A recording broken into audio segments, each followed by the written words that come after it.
Hello again, everybody, and welcome to another edition of Brown's Latest. I am Dave Grendzynski. A lot of people call me Grizzer, and you can't too.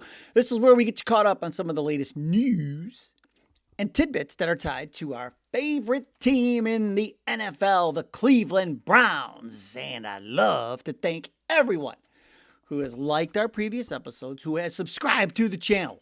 Remember, when we get to 11,000, we'll change the fit. We always change the fit when we hit a threshold. On the 12,000, it's the Shador jersey done. That one's done.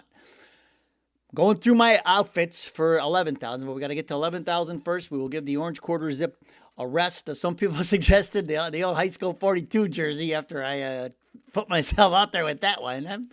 Maybe, but no, I appreciate all the suggestions that we get too. So that's a lot of fun. Also, everybody who has become members of the Browns Latest Dog Pound, I thank you very much. And those of you who get your comments down there in the viewer comments section, without you, this show would not be possible. Now, coming up on today's show, the one thing that the Raiders did right against Dallas on Monday night, it could be a problem for the Browns. I would like to see one facet added to the Browns offense now that Shador Sanders is QB1. The prediction pen is here. And not only will it tell us how well Shador will play, and whether the Browns will win or not, it will also tell us this.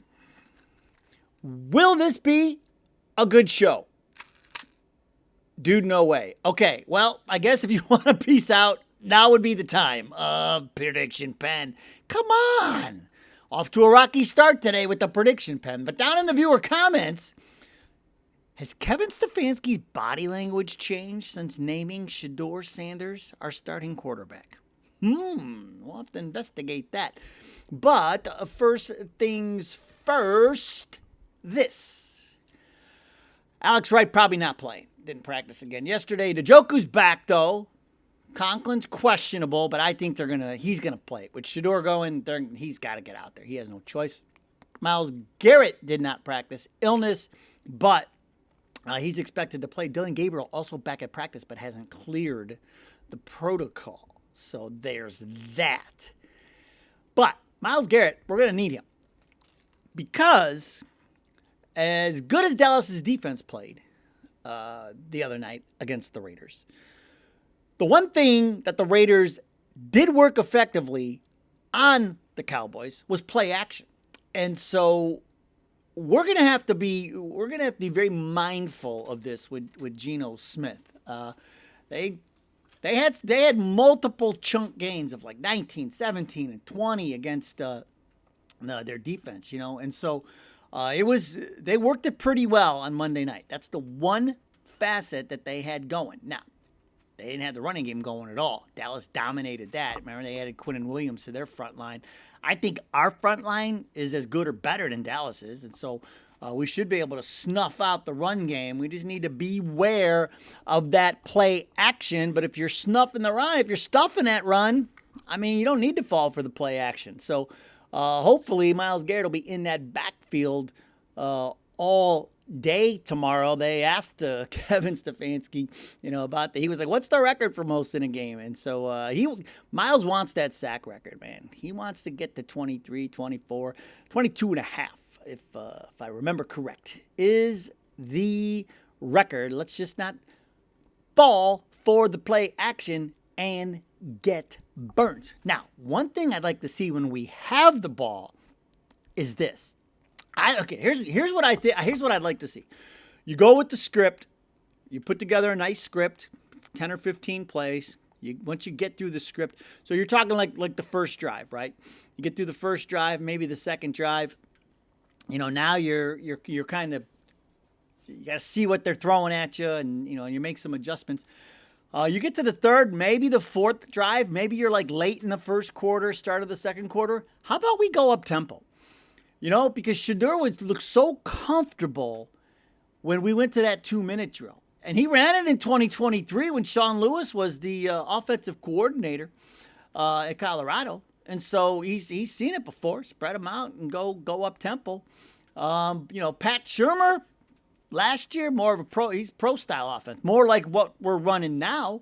But It's characterized by quick passes out of the shotgun, minimal motion, a lot of four receiver sets. So it had its similarities. And so, why wait until 2 minutes left in a half or 2 minutes left in the game? Mix that in. Throw in a 2-minute drill a little early. I don't see why.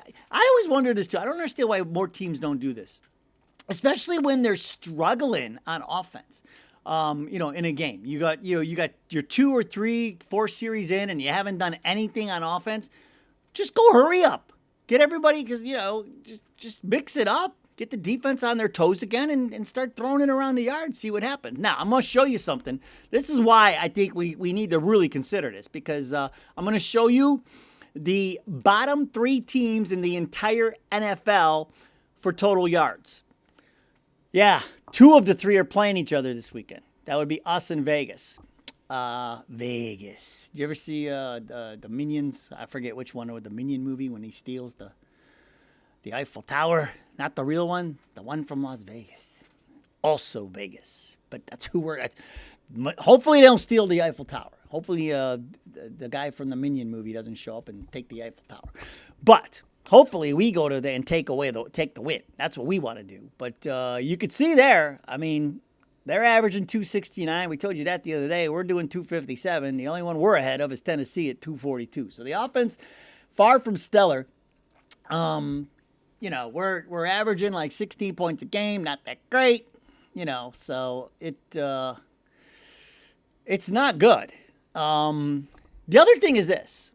When you look, here's what's ironic. As bad as the offense statistically looks, we're top 10 in plays per game. We run 64 a game, roughly. That's all right. We're about, and the leader is like 66 or something. They're not that far ahead of us. But the last 3, we've only run 58 roughly. This is average, 58 plays a game. Vegas, 29th in the league. They only run 56 plays per game. So what I was shaking my head about on that is, like, we're running all these plays, but we still don't score any points or anything. That's just another testament to how bad this offense has been. All those all those chances, and we still struggle to score points. And so it's another thing, just mix it up, man. Let's go up tempo and get Shador playing his game, man. Turn it a little bit of backyard football, for a series. I'd do it once in the first half, once in the second half, before you get to the 2-minute warning. Why not? I don't know. That's just me. All right, now, I know what you've been waiting for. You said, all right, Dave, enough about the defense and the offense and the play action and all that stuff. We want to know what the prediction pen's going to say. Okay, well, here we are. Here's the prediction pen. All right, ready. So, we got, this might be the most questions we've ever had. Usually we do like 5 or 6. I think we have 7 or 8 today. So here we go. We'll start getting through them here. All right. Now, we're talking about the Browns defense and how the Dallas shut down Ashton Jeanty. Man, I mean, this was a big pick. It's just a guy we could have taken at 5. We let him go. I thought they were going to take him. Didn't take him. But his season's been kind of up and down. I got him on my one fantasy team. Yeah, he was brutal last week. All right, here we go. Will the Browns defense hold? And I'm not going to ask him to hold him to 9 yards like Dallas. Here's what we'll ask him. Prediction pen. Will the Browns defense hold Ashton Jeanty to less than 25 yards tomorrow? Not for $1 million. Okay, so he'll get 26 yards. All right. Will Myles Garrett have another multiple sack game? It's unclear. Ask again. Will Myles Garrett have another multiple sack game? Dude, no way. Okay, well, he'll get 1. All right, this is a good one. Because Quinshawn, remember, against Minnesota week 5 in London, he had that 100-yard game, and he hasn't had a 100-yard game yet. Even against Miami, couldn't even break 100 yards. But remember, the Raiders giving up 116 a game on the ground, the last 3 games. Will Quinshawn Judkins break 100 yards rushing for the first time since week 5? Not for $1 million. Wow. The prediction pen is like mad today, or in a bad mood or something. Jeez. Woke up on the wrong side of the bed, the prediction pen. All right. Now, we got to talk about the offense. Big day. Shador making his first start. So everybody's he holds on to the ball and he's going to get sacked. Nah, prediction pen's going to tell us right now. Will Shador Sanders be sacked more than one time? Dude, No way. There you go. See, no sacks tomorrow at all. None at all. All right, like that. All right, here's another one. Because, I mean, we don't usually get the 200 yards passing with what we've had the last month or so. So the question is, will Shedeur Sanders throw for over 200 yards against the Raiders? Without a doubt. That's what I'm talking about. All right, prediction pen, you're coming back around. I like it. Ooh, here's another good one. Will Shedeur Sanders throw multiple touchdown passes against Las Vegas? Without a doubt. Whoo! Bet the over on the yards. Bet the touchdown pass. Prediction pen. All right, and here we go. This is the one we need to know. Prediction pen, I'm counting on you. Remember, the prediction pen, unfortunately, seems to get the outcome of the game correctly every time. I think it's missed one time all season. It was even right last week, this prediction pen, when it comes to finding out if the Browns are going to win or the money line bet. All right, here we go. Oh, prediction pen.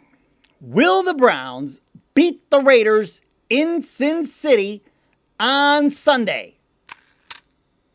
If you're lucky and it's Vegas and we're gonna be lucky, that's what I like to see. I'm taking that as a yes. Thank you, prediction pen. There you go.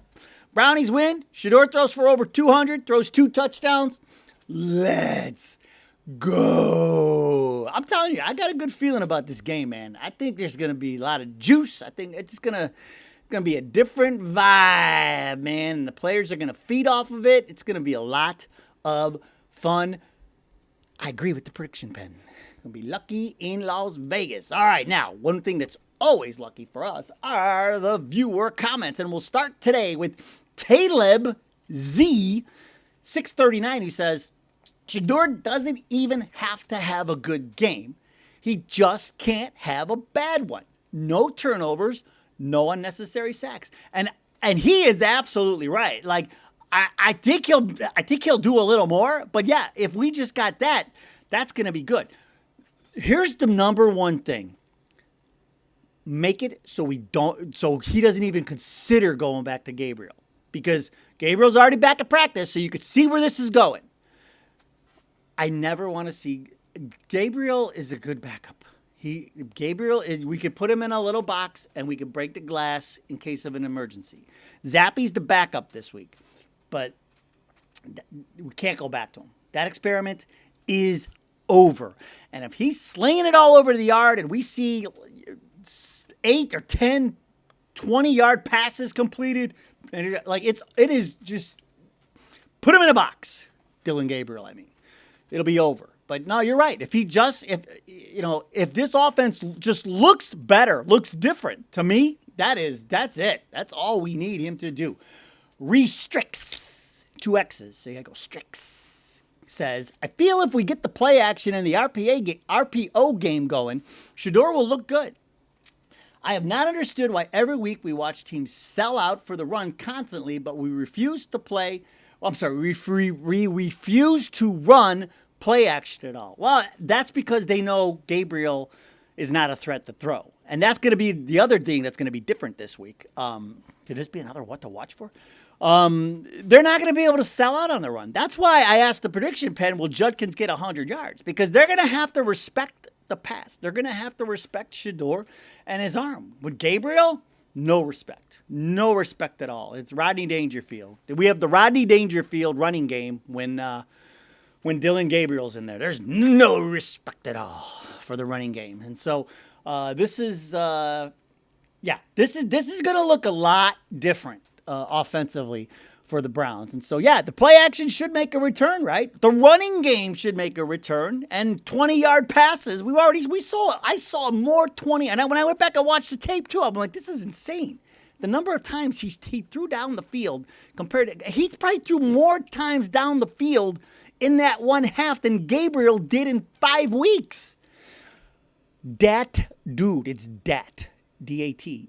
Dat Dude 923. Now, this is a great take, and he wrote a long thing, but I took a couple of excerpts because I was kind of thinking the same thing when I was watching Kevin Stefanski's press conferences earlier in the week, but especially the one yesterday. Dat Dude says, I don't know if I'm right, but Kevin's body language was positively different on Wednesday. As a Shador fan, I want to take a moment to entertain a thought. What if Kevin really likes Sanders, but just likes Dylan Gabriel more because that's his guy and that's his pick? I do think Kevin should have been more upfront with starting Sanders or the quarterback competition, but what if Kevin doesn't hate Shador, but he really likes him and wants him to succeed? Just a thought. Dat Dude, that is what I would like. When I was watching that press conference, that was the most lively I've seen Kevin. Now, he wasn't up there like, spinning plates on a stick and, juggling and stuff like that. But he actually answered questions. We got a couple of gotta do betters right at the beginning, but then he settled in. The questions, that he was asked about Miles and getting all these things. And the answers were genuine for the first time, I think, all season. And I felt a little bit of that on Wednesday too. I thought the same thing. Here's the thing. I think that's what it is. Gabriel's his guy. Barry wanted Shador. Why would he hate Shador? He's not going to hate Shador. The problem is he's been put in the middle. He's the pickle in the middle. And the other problem is this. His guy was terrible. And so he's got no choice. And secretly, he's got to hope Shador saves him because his job's on the line. Unless he's done with this and just wants to peace out and, I don't know, go become an analyst or something, sit in a studio next to Boomer Esiason. I don't know. But he definitely, his body language and the way he was answering those questions yesterday, it was to me, the most genuine all year. It didn't feel like he was hiding anything. Even joking about, how many sacks, what's the most in a game and, stuff like that. He was actually having a conversation with the reporters at times, which we have not seen all year. So I don't know, man. Maybe that pressure's off of him now, where it's just like, okay, I don't have to deal with, all the people, hating on me for Gabriel and telling me to put Shador in, and all that's over and done with, and so secretly he should be rooting for Shador as well. Shador should go out there, ball out, and then I'm telling you, everybody who has any interest in the Cleveland Browns should be rooting for him to go nuts tomorrow and the rest of the season, because it just eliminates so many concerns, takes away so much stress tied to this team, especially going into next year when you've got those draft picks and now you have your quarterback and you can add to the offense, rebuild the offensive line, get Carnell Tato, man, and let's go. You already got your running backs. Let's go. You got your stud rookie tight end. Let's go. Add some offensive line, get a couple wide receivers and tear it up. Plus we'll have cap room next year. Who knows what we can do. But if it all hinges on Shador balling out. All right, we will end today with Kay the Broker, who says, first, I want to say I like your show. I appreciate that, Kay the Broker. I live in California. Ooh, West Coast time. I'm a lifelong Raiders fan. My family loves the 49ers and the Raiders. I must admit, I really want your team to play good and for Shador to ball out. If Cleveland wins, you will be crazy on Monday, and I won't be mad at you. Good luck and keep up the good work. I appreciate that, Kay the Broker. Yeah, what they're hoping for in Vegas, they want the Raiders to lose because they want a better draft pick. And I read some things where even somebody said it would be such a Raiders thing for them to win this game and and not improve their draft status. They actually want the Raiders to lose. And so we have everything. But again, remember, we had everything lined up for us going to the Jets. We haven't won a road game in 13 tries. So we got some. There's a lot of asterisks that are coming along with this, but man, we are set up for success here, man. To end at, remember, 42nd quarterback. The answer is the 42nd quarterback, the answer, just like the Hitchhiker's Guide says. I think it is. I really do. I have a great feeling about this. I think he's going to be great, and I think the search for our franchise quarterback is over. Okay, tomorrow we'll have pregame. We'll give you some keys, what to watch for, bold predictions. Dude, bold predictions last week. I was on fire. I don't know my own strength. Like last week, the two Lamar picks, the Shador will play. Man, oh man. I could have paid for the house, the car, everything. Jeez, oh man. Colleges, my God. What I was thinking. But we'll have more bold predictions tomorrow. And then after the game, we will have instant reaction to Shador's performance. We'll get it up as quickly as we can as soon as the game is over. We're getting better at it. But we will be with you here after the game for instant reaction as well. All right, that's going to do it for today. Enjoy your Saturday. It's my wife's birthday. Say happy birthday. Go Browns. We'll see you next time.